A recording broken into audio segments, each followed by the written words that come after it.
อันตรายทั้งปวงทั้งโลกนี้และโลกหน้าทั้งยังเป็นการค้ำชูพระพุทธศาสนาให้มั่นคง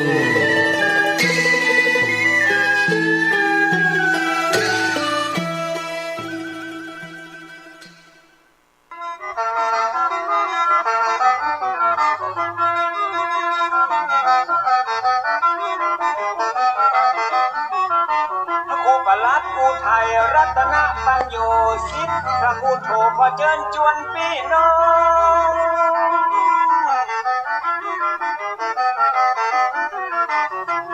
สาธุชนทุกคนแห่งห้องล้านนาตัวต้องบอกว่าไกลมาฟังรายการที่มีสาระน้อมนำธรรมะมาสาธยายขึ้น96.5เสียงใส104.5ดังไก่กระชอน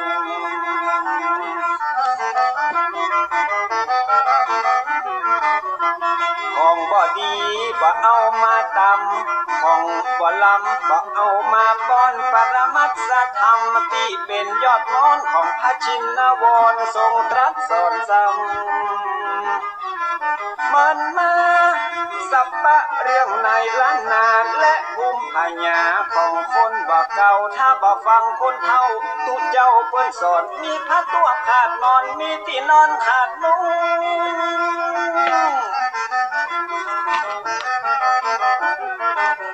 วันหน้าวันตามันจะหยาบยุ่งแตกฟุ้งเหมือนไฟลงเปียแผ่นดินจะมีแต่คนชั่วคนจะลืมตัวผัวจะลืมเมียวัยรุ่นจะกินเหล้าเมาเบียร์สังคมจะเสื่อมเสียครอบครัวจะแตกแยก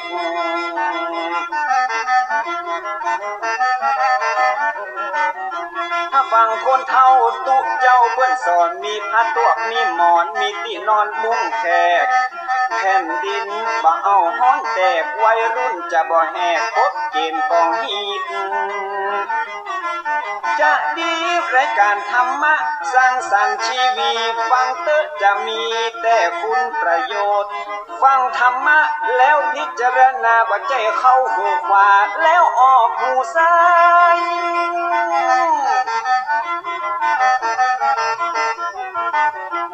มีประโยชน์เมื่อนำมาใช้ในชีวิตอย่างมหาศาลเตือนบอกคือได้ประมาทบอกขาดเรื่องกินเรื่องทานคนมีศีลย่อมมาดลบันดาลให้สุขสำราญเจริญรุ่งโรจน์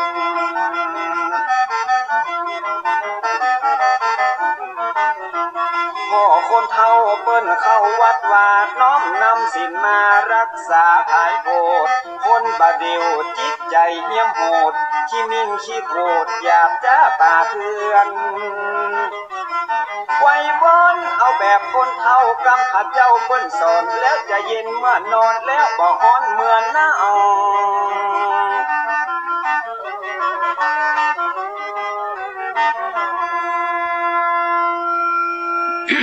ขอความงอกงามในธรรมขององค์พระสัมมาสัมพุทธเจ้าจงมีแด่บรรดาท่านสาธุชนพุทธบริษัททุกท่านทุกฟังรายการทานธรรมทางสงบในค่ำคืนนี้ก็เป็นวันที่17เดือนมีนาคมแฮม11ค่ำวันนี้ถ้าเป็นทางเหนือก็เป็นเดือน6ในญาติโยมถ้าเป็นเดือนภาคกลางก็เป็นเดือน3มีนาเนี่ยและการทานธรรมทางสงบก็มีให้ญาติโยมได้ฟังกันอยู่เป็นประจำทุกๆวันศุกร์หลังจากกินข้าวน้ำข้าวแรงเสร็จก็ตั้งวงฟังธรรมะเพื่อเป็นเนื้อเครื่องคัดเกลาจิตใจหลังจากไปทำการทำงานมาบางสิ่งบางอย่างมันอาจจะบาดถูกอกถูกใจหรือว่าผิดพลาดไปเราก็สามารถที่จะนำเอาหลักธรรมเหล่านี้มาใจเอามาวิเคราะห์ถึงเหตุและผลที่มันเกิดขึ้นที่ทำงานมีพุทธภาษิตอยู่คำหนึ่งบอกว่ามนุษย์โสอคัสโมนัตถิบ่มีมนุษย์คนไหนในโลกนี้จะเหมือนกันทุกคนคือจะสมบูรณ์แบบทุกคนบ่มี นั่งดูรายการโทรทัศน์รายการหลายรายการระดับนางเอกระดับพระเอกหนังจอแก้วจอเงินหน้าตางามหน้าตาดีโอ้เปิดมาออกรายการมาสบายญาติโยมเป็นโรคกล้ามเนื้ออ่อนแรงผมเป็นโรคนั้นโรคนี้หน้าตาปกติดีหันก็ว่าหน้าตาดีแต่สุขภาพไม่เคยอำนวยบางคนสุขภาพดีแต่ผมมีสตางค์เป็นหนี้เป็นสินและสิ่งหลายอย่างเราเนี้ยมันเป็นปัจจัยสำคัญที่ถ้ามือเฮาหูจักโปร่งหูจักวางในการอยู่ร่วมกับหมู่กับคณะและสังคมที่มันบอกว่านายโคบาลต้อนฝูงโคเข้าสู่ข้อทุติภักดิ์ชั้นใดมัจจุราช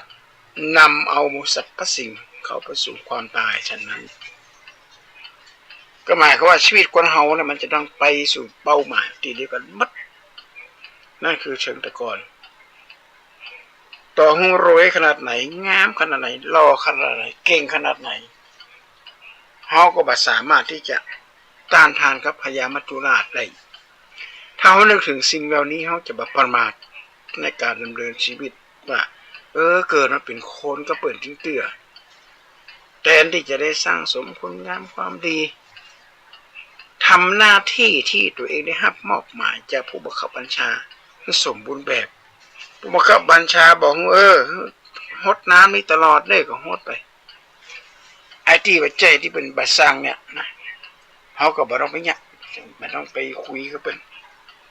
ถ้าเราทำอย่างนี้ขึ้นมาปุ๊บเนี่ยนั่นก็คือผลงานที่เขาทำได้รับทำตามที่เจ้านายสั่งแต่ในกรณีที่ตรงกันข้ามเจ้านายบัตรสร้างแล้วไปทำเนี่ยอันนี้อันตรายบางอย่างเนี่ยมันเป็นข้อมูลลับบางอย่างเป็นข้อมูลเฉพาะกิจหรือบางอย่างเนี่ยถ้าบ่มีชื่อบ่มีอย่างก็เข้าไปเนี่ยมาได้เพราะฉะนั้นเราอยู่ในหมู่ในคณะเนี่ยเราก็ต้องระมัดระวังสิ่งเหล่านี้ต้องทำใจต้องทำใจบางสิ่งบางอย่างเนี่ยมันอาจจะมาถูกกับสเปคหรืออาจจะถูกกับจริตของเราเจ้านายไปอาจจะมาใจก็ได้จะไม่น้อยใจเขาอยู่ในที่ทำงานเขามาสังเกตดูพระพุทธเจ้าเนี่ยนะพระองค์เป็นนักบริหารที่ดีมากเวลาพระองค์นำเอาพระอัครสาวกอัญญาโกณทัญญาปปะพัญญามหานามอาสสิมาเป็นปัญจวัคคีย์ทั้ง5ผู้ประทานเป็นที่ปรึกษาอย่างต่างๆนานาเนี่ยปัญจวัคคีย์ทั้ง5นี่หูเรื่องศาสตร์ต่างๆนักที่สุดเขาเรียกว่าไตรเพศหูเรื่องสวรรค์เรื่องนรกเรื่องอนาคตเรื่องยังต่างๆนานาหูมากแม้กระทั่งหูอย่างหูดินฟ้าเลยอย่างหูดินฟ้าและอุตุนิยามเนี่ย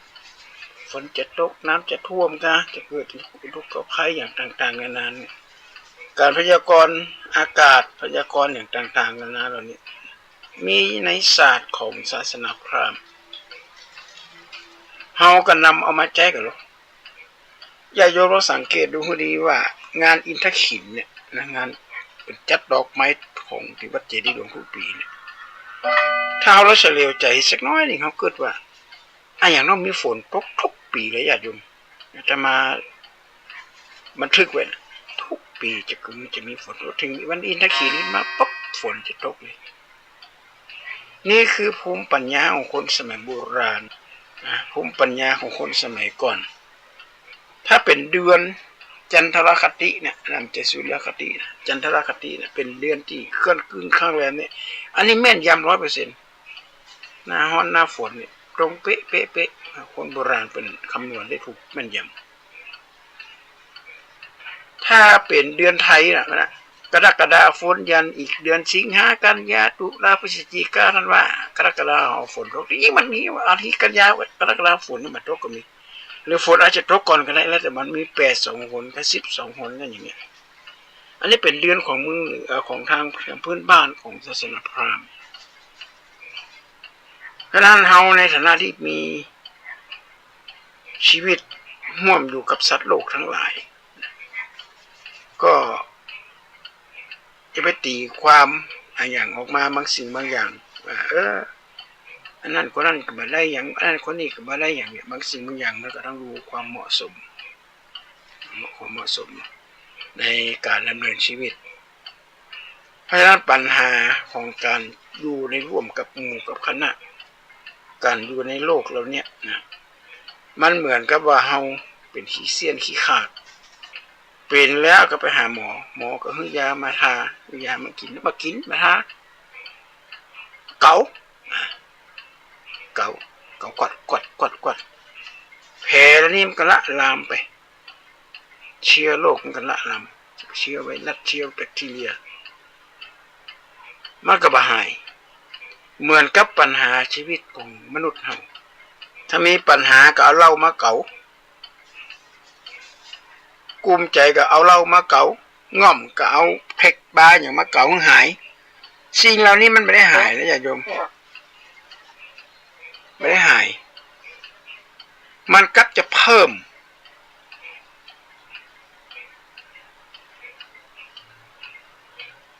ปัญหากับคน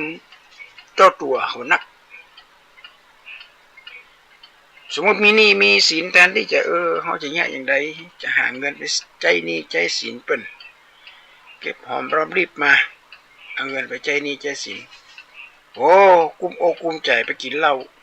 เข้าในผับในบาร์เพื่อหายเครียดแต่มันไม่ได้หายนะญาติโยมปัญหาความทุกข์ยากลำบากมันก็ยังอยู่เหมือนเดิมเพียงแต่ว่าเบาบางลงนิดหน่อยหายเครียดไปเล็กๆน้อยๆปีกมาปดท้อนี่สินหนักกว่าเก่ากุมใจกับสูบบุหรี่กุมใจกับกินเหล้ากุมใจกับกินเบียร์และปัญหาของคนเจ็บไข้ได้ป่วยที่อาตมาภาพไปเยี่ยมที่โรงพยาบาลมหาราชโรงพยาบาลสวนปรุงโรงพยาบาลปางแงะโรงพยาบาลศูนย์วิจัยประสาทคนที่พวกมีที่นั่งที่นอนเนี่ยเจ๊เป็นเย็นอุ่นโดยเฉพาะโรคร้ายคือมะเร็งอุบัติเหตุมะเร็งโรคหัวใจแล้วมีโรคแปลกๆมาด้วยนะมันก็เกิดขึ้นทีนี้มาศึกษาดูวิเคราะห์ดูจากนักวิจัยที่เป็นค้นคว้าเป็นวิจัยมาเนี่ยเป็นวิจัยถึงสาเหตุของมะเร็งสาเหตุของโรคหัวใจโรคต่างๆเนี่ยเกิดขึ้นจากการบริโภคสารพิษสารก่อมะเร็งอย่างเป็นเอาบุหรี่ไปตรวจบุหรี่ทุกยี่ห้อในโลกเนี่ยเอาไปเช็คดูตรวจดูว่าในตัวของบุหรี่ทุกยี่ห้อเนี่ยมีสารพิษเจือปนนักปรากฏว่าทุกยี่ห้อเนี่ยเพียบต่อเป็นบุหรี่ราคาแพงขนาดไหนก็ตามเทียบพร้อมเลยสปะสาร50 กว่าชนิดที่ทำให้มนุษย์ต้องตายนักวิจัยก็เลยไปค้นคว้าว่ามันเพราะอย่างคนต้องเป็นมะเร็งถึงคนอย่างบุหรี่มันถึงอันตรายว่าเกิดขึ้นจากคนผลิตหรือคนปลูกก็เป็นเจ้าให้เจ้าหน้าเขาไหนกันปลูกไม่วิถึงเวลาก็เอาก้าของยาสูบเอามาแจกกับเจ้าบ้านกับเปิดกันมาดูพื้นที่ก่อนว่าปลูกยาสูบได้ก็กี่ไร่จากนั้นก็เอามาปลูกแล้วเอาปุ๋ยให้ด้วยฉีดเอาปุ๋ยให้กันจากนั้นก็จะยาฉีดยาฆ่าแมลงฉีดเข้าไปแต่เปิดมีกำหนดนะว่าเวลาฉีดเนี่ยกี่วันถึงจะเด็ดมาขายเอามาส่งหลังห้องบ่มเปิดจะมีกำหนดเลยแต่หารู้ไหมว่าแมงบงเพียงหนอนเนี่ยมันหนักขนาดระยะโยมมันไม่ยอมกลัวฉีดเข้าไปมันยังบาดตายเลยผสมแน่นเข้าไปทำถ้ามันมีหวยแมงครบแมงแหวนราคามันก็ตกลงไปราคามันตกเพราะเจ้าของห้องบ่มหรือเจ้าของผู้ประกอบการโอ้บางงามต้นนี้ผสมบูรณ์แบบเลยอาจจะเจ้าบ้านก็เลยฉีด ก่อนจะเอานี่ก็ฉีดบ่อยๆฉีดจนกระทั่งที่ว่าแมงบ่กล้ามาตอมเช็ดเรียบร้อยหมดยังบ่หมดกำหนดยังบ่ครบกำหนดเอาไปส่งห้องบ่มละอดท่าห้องบ่มจะสิบ่เปิดบัตรตรวจอย่างแล้วมันจะของกินแล้วถ้าเป็นของกินจะต้องตรวจละตรวจดูสารพิษก็ตรวจดูสารตกค้างก็อย่างต่างๆห้องบ่มก็เลยเอาเข้าแล้วก็จ้างก็ขายกันตามราคาจากนั้นห้องบ่มก็เข้าไปในเครื่องอบก็จะมีห้องลงอบ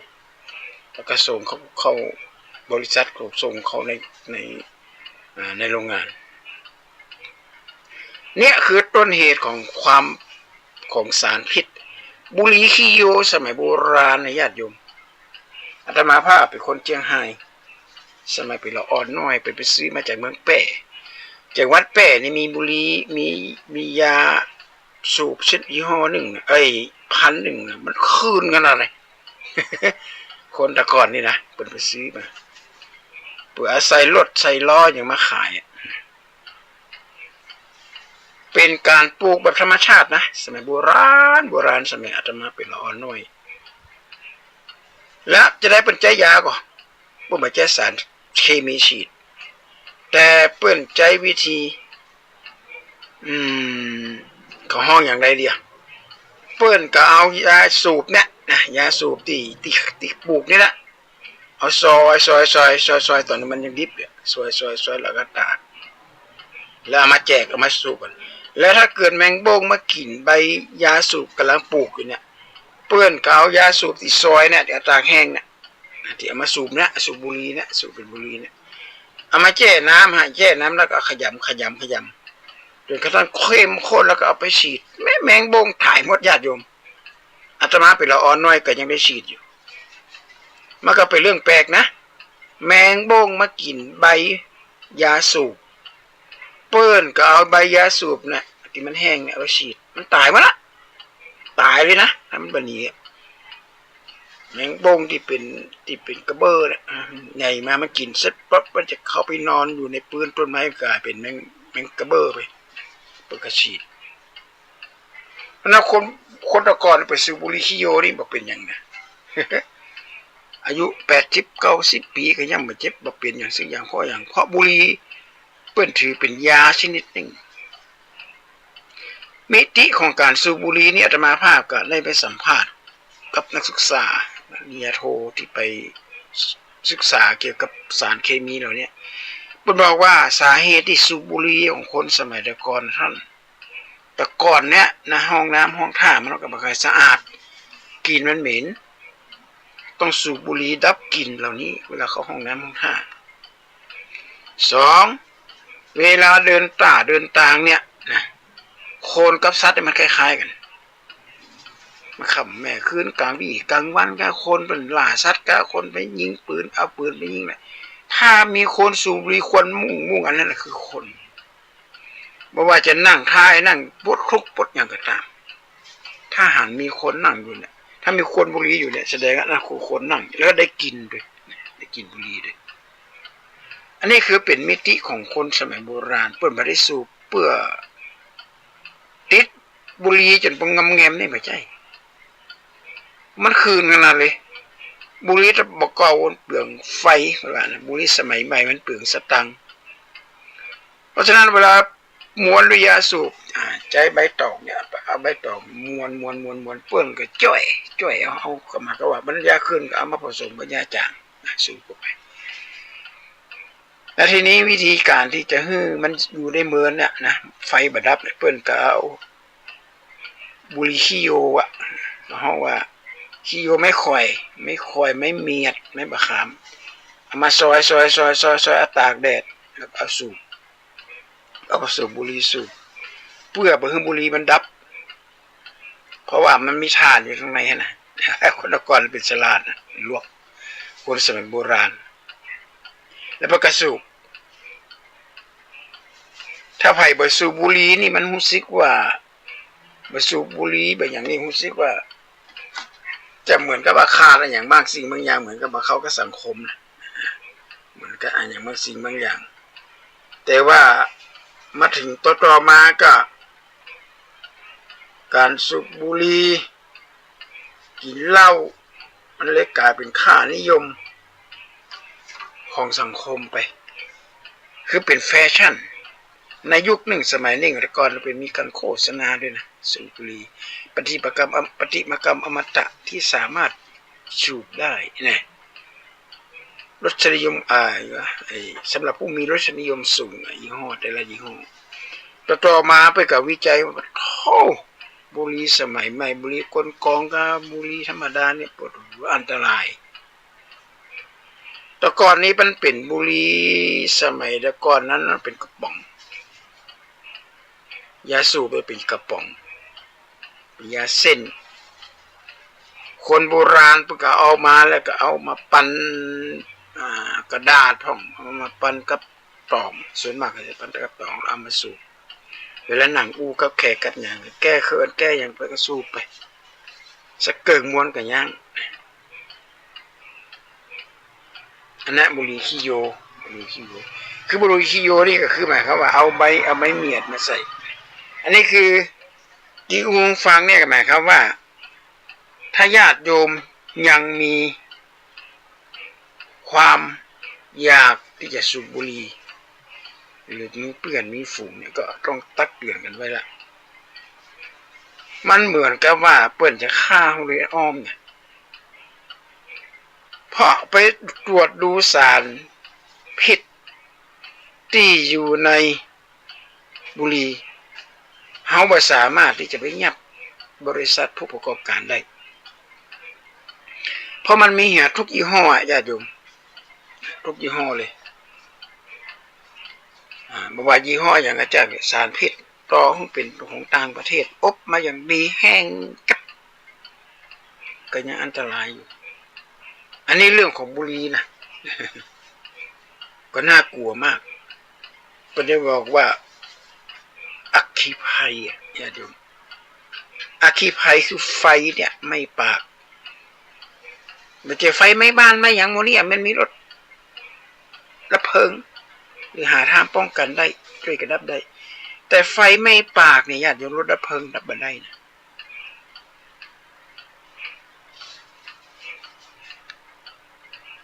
มันก็เป็นเรื่องแปลกนะ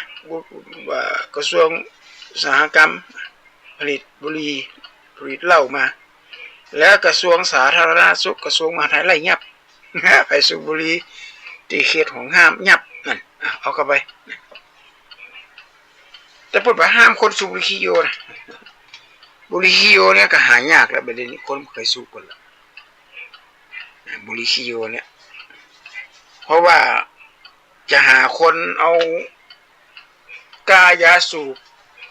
ที่เป็นเคยปลูกกันอย่างมาเนี่ยเอามาสูบมาเลี้ยงมาปลูกในหมู่บ้านนี่มันก็หายากแล้วเพราะว่าส่วนมากก็จะมีการตัดต่อทางพันธุกรรมของที่นี่เขามาอู้ถึงเรื่องแอลกอฮอล์คือน้ำเหล้านั่นแหละน้ำเหล้ากับน้ำอัดดื่มดองทางการนักวิจัยเพิ่นก็เอาไป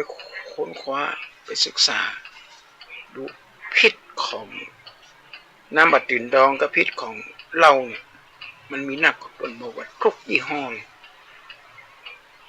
สารพิษปนเปื้อนแล้วเขาก็สามารถที่จะไปยับผู้ประกอบการได้เนื่องจากว่ามันมีอยู่ในของมันนั่นแหละแล้วในยุคนี้ปัจจุบันนี้นะคนกินเหล้าสมัยก่อนมันบอกว่ามาฝนตกซิมันนานเอียนคนขี้เหล้ากับหมาขี้เหี้ยนมันนานตายก็แม่นไหนคนตะกอนเนี่ยกินเหล้าดูวันเจ้าเย็นเจ้าแก้วเย็นแก้วเมาทุกวันก็บ้านมันตายนะอายุ80 ปี90 ปีอาจจะมาหันบัดเดียวนี่กินก็ไปสักระยะหนึ่งตับแข็งลูกตับไปมาก่อนละเราเนี่ยเพราะเรานี่มันเป็นสารพิษชนิดหนึ่งแอลกอฮอล์มันเข้าไปแล้วปั๊บก็เข้าไปในตับก็กันกองของเสียนี่มัน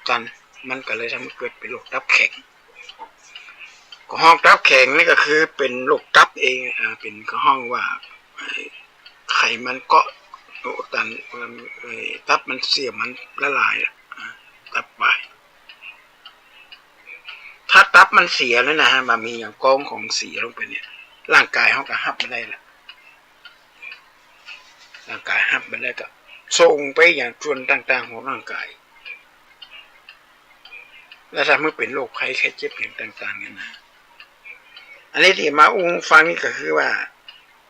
มีญาติโยมมามาจ๋าเกี่ยวกับว่าเฮาสิยะอย่างใดเนี่ยคือละอ่อนคือผัวน้องผู้ใดบังคับบัญชาเนี่ยงดเหล้างดบุหรี่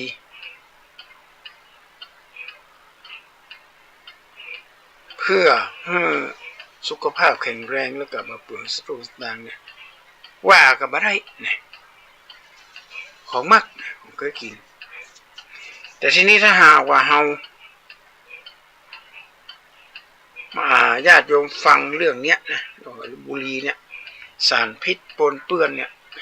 มันเหมือนกับว่าไปจะฆ่าทางอ้อมนะฆ่าคนไทยทางอ้อมปัจจุบันนี้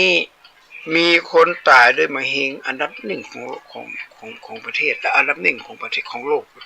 เป็นมะเร็งหนึ่งในจำนวนนั้นก็คือคนที่สูบบุหรี่ตอนหนุ่มๆนี่ย่ำตัวใดเนี่ยอายุสัก30 ปี40 ปีถ้าคือเลข5เลข6เอาแล้วถูกล้มป่องแล้วซึ่งเลข5เลข6นี่กำลังจะหันผลงานของลูกๆหรือบางทีก็เป็นลมโพลมไซเป็นแก่นนำเป็นพ่อคนแม่คนที่เป็นปึ่งพระอาศัยของลูกๆถ้าสิ้นบุญบารมีของพ่ออายุยังหนุ่มยังแน่นอย่าง50 ไป 60เนี่ยนะกำลังดีหากจะได้หันผลงานลูกก็มีอันเป็นไปเงินทองที่หามาได้ก็เอามาเป็นค่ายุกกายาฉีดคีโมของกินยาของโดนหมอดูต้มตุนมันเป็นโรคมันเป็นแต่ก็เป็นกรรมนั่นตัดกรรมนั่นตัดกรรมนี่เอาว่าเข้าไปเขาก็ต้องมาอาศัยหลักของวิทยาศาสตร์ทุกอย่างพุทธศาสนากับวิทยาศาสตร์นี่เป็นรากฐานเดียวกันเลยญาติโยมวิทยาศาสตร์นี่เป็นรากฐานของพุทธศาสนาพุทธศาสนาเนี่ยเกิดขึ้นมาแล้วพระพุทธเจ้าบอกว่าทุกนี่เป็นผลจากการกระทำทุกอันอย่างจะต้องถามก่อนและทุกนี่มันเกิดขึ้นจากอย่างไงเกิดขึ้นจากความอยากนะเกิดขึ้นจากตัณหาความอยากกับความจำเป็นนี่บ่เหมือนกันเลยความอยากเนี่ยนะถ้าหากว่าภัยอยากอย่างขึ้นมาเนี่ยมันความจำเป็นมันจะมาเกิดขึ้นใครอยากกินเหล้าอย่างเงี้ยมันมีความจำเป็นเลยใครอยากกินบุหรี่ใครไปเอี่ยวในผับในบาร์ใครไปเอี่ยวหั่นเอี่ยวเนี่ยนี่คืออยากแล้วจะนำมาซึ่งความทุกข์ชีวิตที่เปลี่ยนเลยนะญาติโยมบางคนบอกหูจักเหตุหูจักผลไปเยี่ยมไปไหนมาเนี่ยไปเยี่ยมเปื่อนนะครับเปื่อนเป็นยังเป็นมะเร็งครับมะเร็งนี่ปอดถูกล้มป่องครับไอ้แค่บรอดแล้วผมว่านี่ไปมาควบบุหรี่สูบหามาอาตมาว่าได้ก็ได้จะด้วยเปื่อนไปเยี่ยมคนนั่นแหละจะได้เป็นมะเร็งด้วยกันเนี่ยกระนั้นที่ว่าหันเปื่อนสูบถามว่าคนป่วยนี่เป็นสูบบุหรี่ก็ท้อที่เราหลวงน่ะบุหรี่ก็สูบเหล้าก็กินได้ผมคนเนี้ยก็ยังไม่ย่างนะ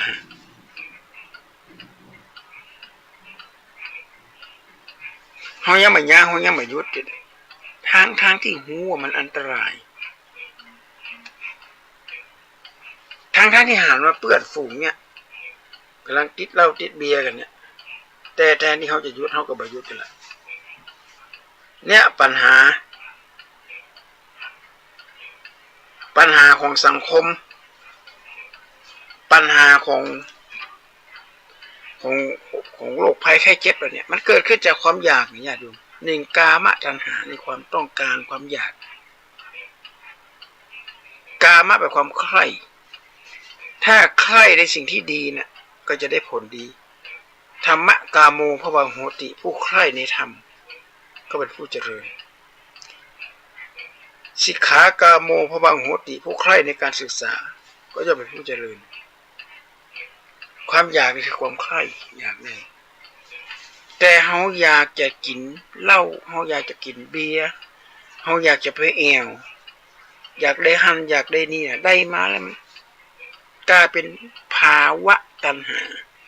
มันจะกลายเป็นภาระ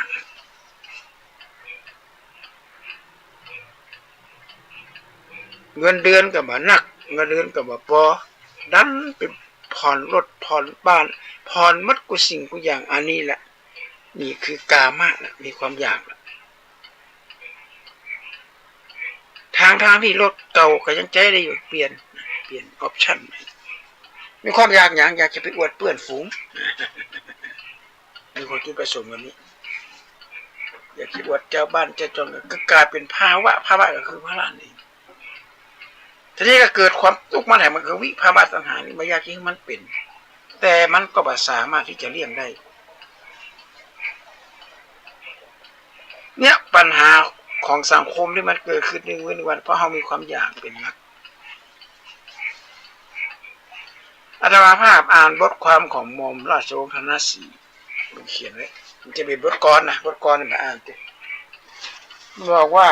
สมัยที่เป็นยังหนุ่มเนี่ยนะเป็นคลั่งคล้ายปืนเอาปืนซื้อเก็บปืนเก็บยังสมัยนอกหนุ่มปืนคาบศิลาปืนกรองคำก็มีเพราะมันแก่ตัวมาแล้วบอกกันถ้าย้อนอดีตได้นี่ไม่เอามาละเกะกะเสียดายของเลยไปมอบกับร้านพิพิธภัณฑ์นี่ไม่รู้จะเอามาทำไมกันไม่รู้จะเอามาทำไมไม่รู้จะมีไว้ทำไมลูกหลานก็บอกเอาตัวสะสมของอยู่คนสะสมอันนี้เป็นโค้ดความที่เป็นเขียนเอาไว้ก็ไม่ได้ว่าอย่างไผ่นะถ้าเกิดเขาอยากจะสะสมหนังสือหนังหาเอาไว้อ่านก็เหมาะพอควรบางคนก็เลี้ยงสัตว์เลี้ยงหมาเลี้ยงแมวถ้าหากว่าเขามีความพร้อมที่จะเลี้ยงดูมันเนี่ยก็เลี้ยงไป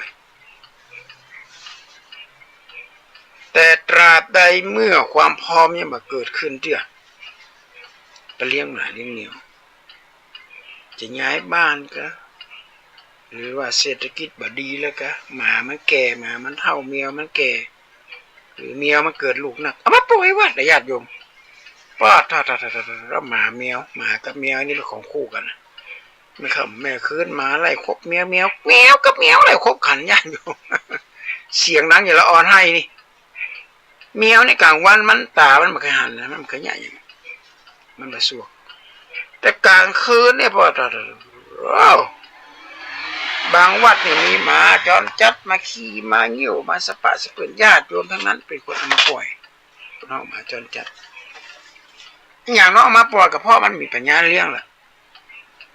มูจะเอาเข้าอย่างกินกับแก่ตัวพวกออกมาลูกมากับบดีบางามขายกับมาได้ฮื้อไผ่กับเอาไปปล่อยวัดเอาไปปล่อยเมื่อคืนนี่นะอย่าไปปล่อยกลางวี่กลางวันนะและปัญหามันเกิดขึ้นมาแล้วมันไล่คบชาวบ้านแล้วมีกฎหมายด้วยนะประเด็นเนี่ยไผ่คุยมาตีมาเคี่ยนมามีโทษด้วยมาตัวนั้นบอกว่าจะปีนี้เจ้าของหรือมีเจ้าของก็โดนปั๊บมันเป็นกฎหมายที่แปลกมากๆเลยเป็นกฎหมายที่แปลกมากแล้วมันเขายังกฎหมายเขายังบังคับคุมแต่ถ้าประเทศอเมริกาอังกฤษหรือประเทศไทยแทนยุโรปแล้วใครจะเอาสัตว์มาขายไม่ว่าจะเป็นหมาเป็นแมวก็เป็นอย่างกระจ้างเนี่ยเปิ้นให้ทำหมันหมดเลยเปิ้นบ่ให้มีสืบพันธุ์จะมาฮู้จักกับโยมท่านหนึ่งเป็นคนขับเครื่องบินเนี่ยเป็นกัปตันขับเครื่องบินก็ไปซื้อหมามาจากต่างประเทศพันเป็นพันโกลเด้นสักอย่างเงี้ยนะพันโกลเด้นตัวสีแดงสีทองนะมันเกือบจะปากได้นะญาติโยมโอ้โหมันลวกมันสามารถจำอันยังได้เจ้าของไปกับอยู่บ้านไปกับสั่งมันไหวด้วยนะกระงับเป็นมาเป็นเพศตัวผู้ก็เลยบอกว่าโยมเขาเอาไปผสมพันธุ์กับตัวแม่ได้ก็บ่ได้ท่านเป็นต่อนั้นแกออกจากเล้ามาจะออกจากฟาร์มละถ้าเป็นตัวแม่แล้วตัวแม่ก็ตอนเอาใครจะซื้อเนี่ยตอนหมดเลยบ่ฮือซื้อพันธุ์เพราะฉะนั้นสุนัขจรจัดต่างประเทศมันเลยบ่มีบ้านเฮา บ้านเฮาพอตอนเจ้ามาบิณฑบาตเนี่ยมาจอนจัดไล่เฮารู้เจ้าไล่เฮาละอ่อนวิธีการก็คือว่าถ้าหาทางป้องกันนี่ญาติโยมปรัชญาของสุนัขของหมาเนี่ยปรัชญามันมีอยู่ว่าสุนัขให้อาหารมันแค่2 ครั้ง1 ครั้ง2มันจำจนวันตายเนี่ยมันจะบอกครบเลย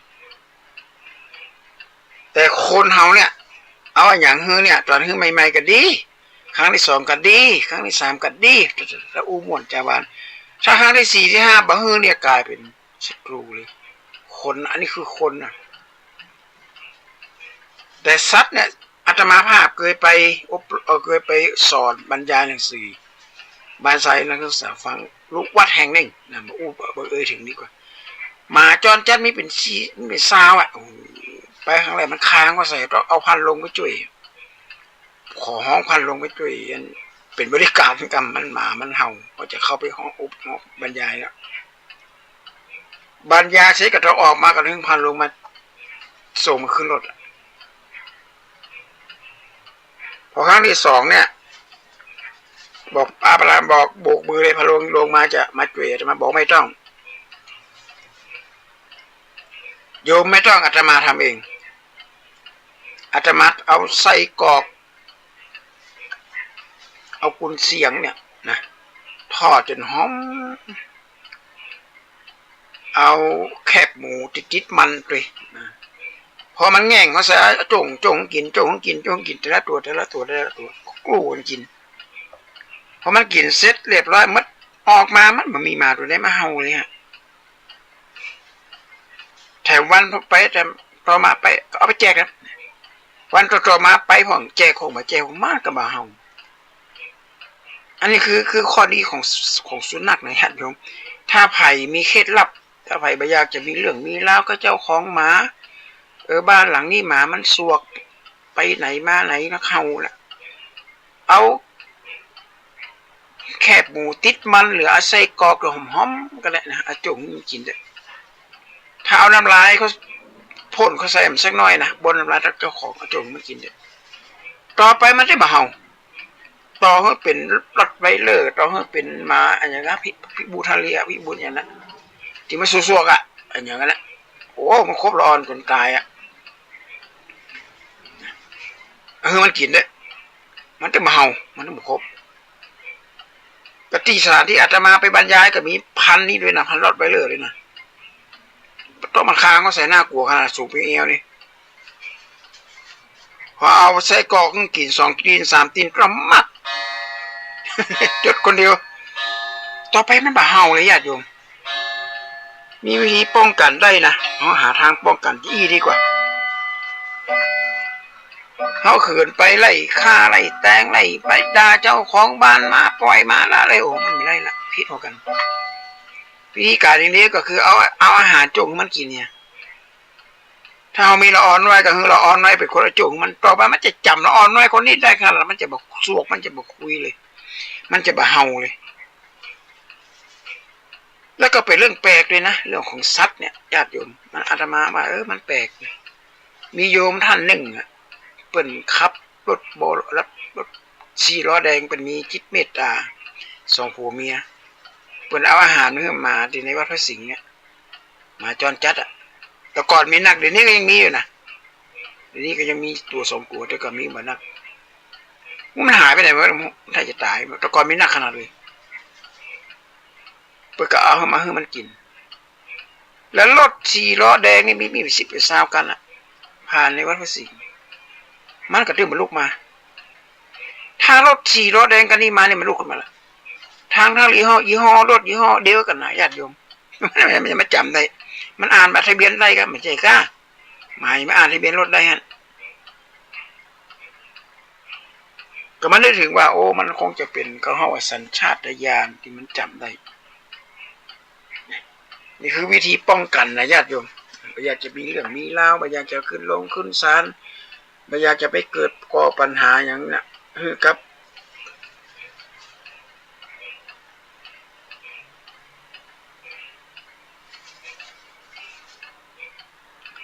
าวบ้านเปิ้นเนี่ยนะก็ขอให้ใจวิธีอีดีกว่าใจวิธีแบบสันติภาพโดยที่บ่เอาความรุนแรงเข้าใส่กันเพราะว่าสิงสารสัตว์ทุกชนิดในญาติโยมมันห่วงอำนาจห่วงพื้นที่อาตมาบิณฑบาตก็เหมือนกันอาตมาจะต้องแอบเอาใส่กรอกแอบเอาแคบหมูใส่ในถุงพางซะโดยถ้าสมมติว่าไม่เจอหมาจรจัดมันเห่าโจกมันกินด้วยจำเป็นต้องทำจี้ฮะถ้ามันไม่ไหลครบดูเจ้าแต่ถ้าว่าเขาเอาที่มันกินมันมาเห่ามันจะแกว่งหางก็ใส่มันจะกระโดดเต้นไปเต้นมามีความสุขหันหน้าแล้วถ้าวันไหนไม่ได้ฮือก็เป็นยังสัตว์อันนี้ที่อู้มาเนี่ยก็คือว่าปัญหานี่มันเกิดขึ้นต้นเหตุมาจากความอยากนั่นแหละ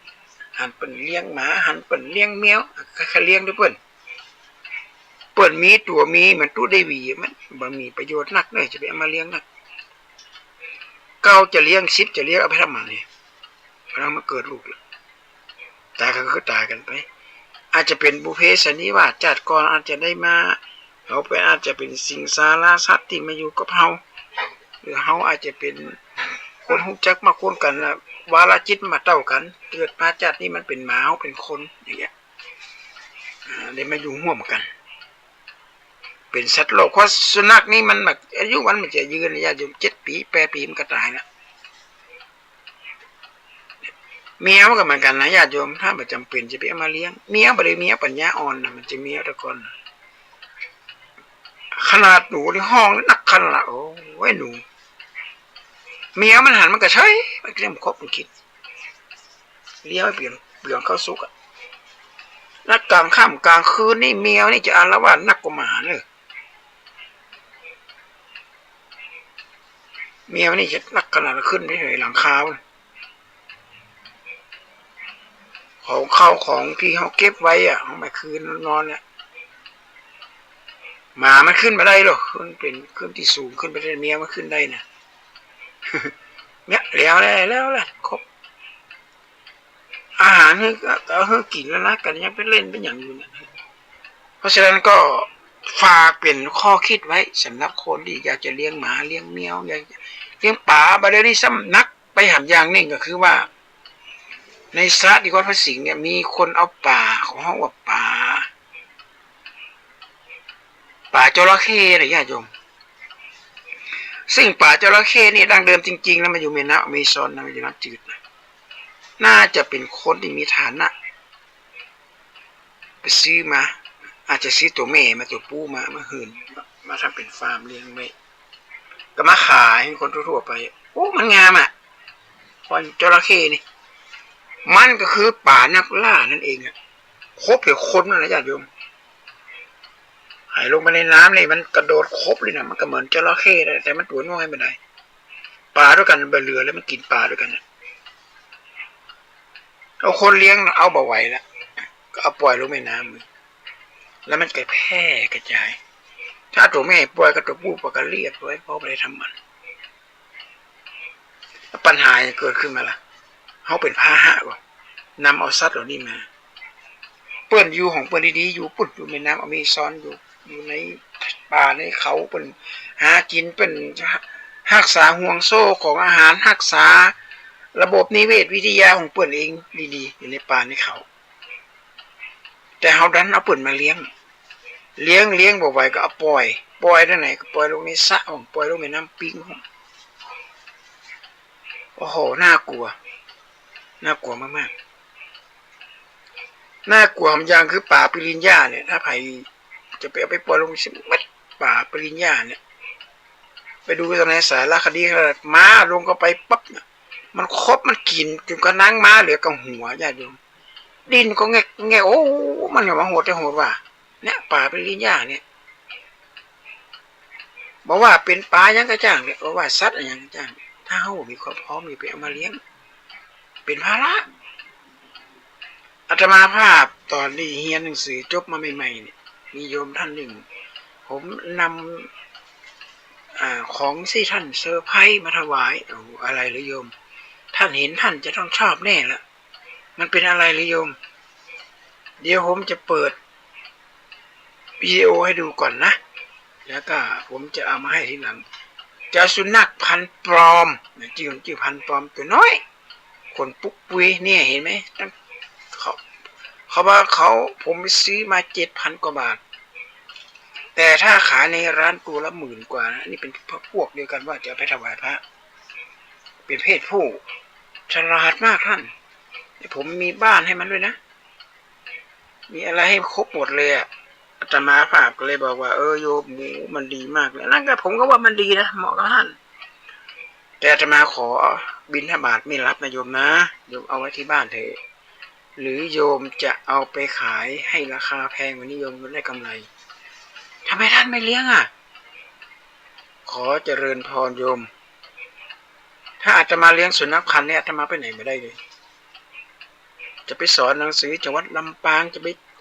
บรรยายต่างจังหวัดจะไปหาข้อมูลงานวิจัยอาตมาจะไปได้แล้วใครจะว่าขอกันไม่มีปัญหาหรอกในกรงนี่มันมีทุกอย่างให้มันกินเบาเนาะต่อให้มีหุ่นยนต์มาเลี้ยงอาตมาก็บอกสัตว์นาขนสัตว์นาขนโรคภัยไข้เจ็บบางสิ่งบางอย่างก็มาจากสัตว์บางคนนี่ลูกเข้าโรงพยาบาลอีลานเป็นอย่างเนี้ยมันก็กินอาหารการกินมันก็กินอิ่มน้ำสำราญตั้งรอดบ่เคยให้ได้ขาดเลยอย่างอยู่ๆมันก็เจ็บก็เป็นโรคปอดโรคอย่างนั้นมาก็ไปโรงพยาบาลญาติโยมไปเอ็กซเรย์ขนสัตว์ขนแมวขนมาไปค้อนอยู่ในปอดต้องผ่าตัดต้องเป็ดดึงออกเกือบตายแล้วน้อยมันหมูอย่างนั้นมันก็อุ้มหมาอุ้มไปอุ้มมาก็ขนมันก็บีวเข้าหูดำเข้าบาละเล็กละน้อยคือสัตว์ทุกชนิดญาติโยมถ้าไม่จำเป็นเนี่ยถ้าต้องการที่จะหักหมาอยากจะสงสารหมาก็เอาของไปบริจาคขั้นบริจาคนี่เป็นอาหารหมานะเป็นซื้ออาหารไปบริจาคอย่างบริจาคดีกว่าบอกมันไม่ขอมาเลี้ยงนะแต่ว่าจะช่วยบริจาคค่าอาหารบางคนเนี่ยนะบ้านเปิ่นมีหมาเป็นร้อยตัวเลยเปิ่นบอกว่าสงสารมันเราก็เท่าแก่แล้วบางคนเป็นข้าราชการบำนาญแล้วก็มีเงินสักก้อนหนึ่งสงสารเป็น100 กว่าตัวญาติโยมแต่พอทำดีนะไปเอาน้ำฉี่ขี้หมาก็เยี่ยวหมาไหลลงไปในบ่อนะบ่อพักบ่ออย่างแล้วเอาน้ำยา EN อย่างเขาใส่เบอร์ให้กินนี่อย่างถึงเวลาปุ๊บก็เปิดเป็นกระเปิดประตูมามันก็ล่นนะแต่อาหารก็ต้องเพียบนะมากินเสร็จแล้วมันไล่ไปอยู่ในกรงอะไรอย่างให้มันรอวันตายเท่านั้นนะทุกตัวทำมันหมดไม่ให้มันเกิดลูกสงสารมันบางตัวในเป็นพันรอดไปเลยบางตัวอาเซียนก็ปล่อยไว้ไม่ได้นะเดี๋ยวจะมีคนจับเอาไปกินเอาไปปิ้งไปย่างคนที่เขาเปิดพิสดารคนที่เขากินเนื้อหมานะมีนะญาติโยมจังหวัดประเทศเวียดนามเนี่ยเนื้อหมาเนี่ยแป้งกว่าเนื้อหมูนะแล้วไปจะหากินได้ง่ายๆนะแล้วท่อเป็นพญาจิ้นนั่นน่ะ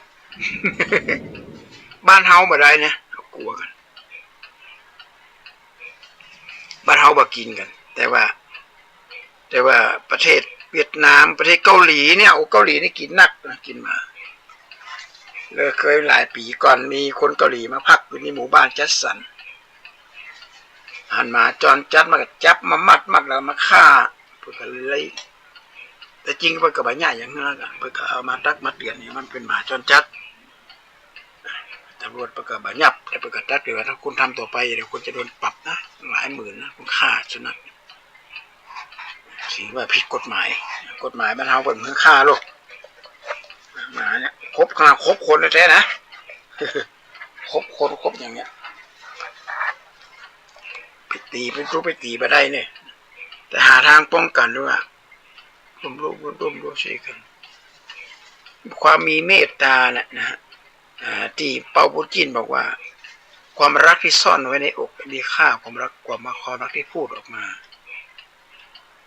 ที่ ถึงแม้เขาจะมีเมตตาธรรมแต่เขาก็มีเมตตาธรรมให้มันถูกต้องไม่ใช่ว่าหันมาอยู่ในกรงก็เอามาเลี้ยง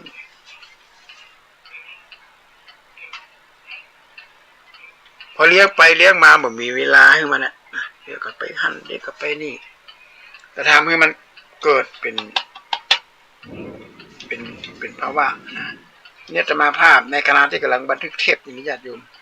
ปรากฏว่าฟ้ามันห้องฝนกำลังจะตกก็ขอจากญาติโยมไปกันเด้อวันนี้นะ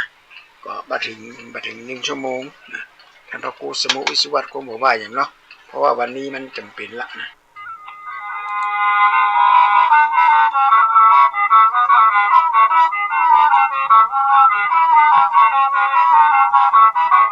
ขอจากญาติโยมไปกันเด้อขอความสุขความเจริญมีแต่ญาติกับญาติโยมสาธุชนทุกท่าน